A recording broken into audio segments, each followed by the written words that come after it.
L'info écho avec Capital.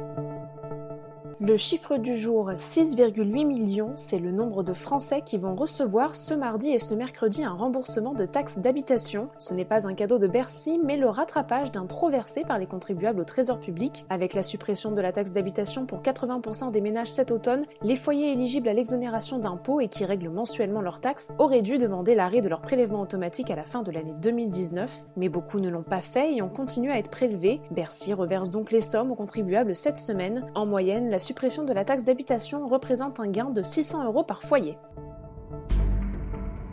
L'info pratique Capital, ouvrir un contre-titre ordinaire ou un plan d'épargne en action pour investir en bourse n'est pas sans danger. Vous vous exposez à un risque réel de perte en capital, raison pour laquelle les professionnels qui proposent ces produits doivent vous adresser un questionnaire pour évaluer votre niveau de connaissance. Ce formulaire leur permet de vérifier que l'investissement en action correspond bien à votre profil. Il est donc essentiel de le retourner dûment renseigné, comme le précise le médiateur de l'autorité des marchés financiers. Si vous n'effectuez pas cette démarche, vous ne pourrez pas vous retourner contre le professionnel en cas de perte sur les marchés.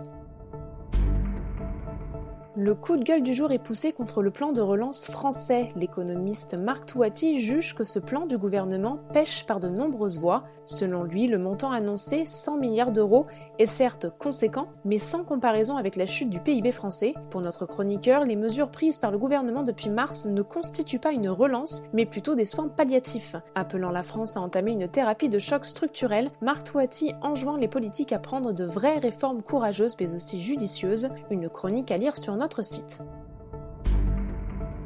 On termine par les 12 avions de combat Rafale qui vont venir grossir les rangs de l'armée de l'air française. La ministre des Armées Florence Parly a annoncé mardi 6 octobre qu'une commande serait passée d'ici la fin de l'année. Elle vise à compenser le prélèvement des 12 appareils d'occasion qui ont été pris sur l'inventaire de l'armée française au profit de la Grèce. Athènes fait face à une situation de tension avec la Turquie. Le Premier ministre grec avait donc déclaré en septembre vouloir acquérir plusieurs Rafales d'occasion. Ces avions de combat seront donc pris sur l'inventaire de l'armée de l'air française. Ils seront remplacés par cette nouvelle commande. Dassault Aviation doit déjà livrer 28 Rafales à la France entre 2022 et 2024. Ces nouveaux engins seront livrés immédiatement après.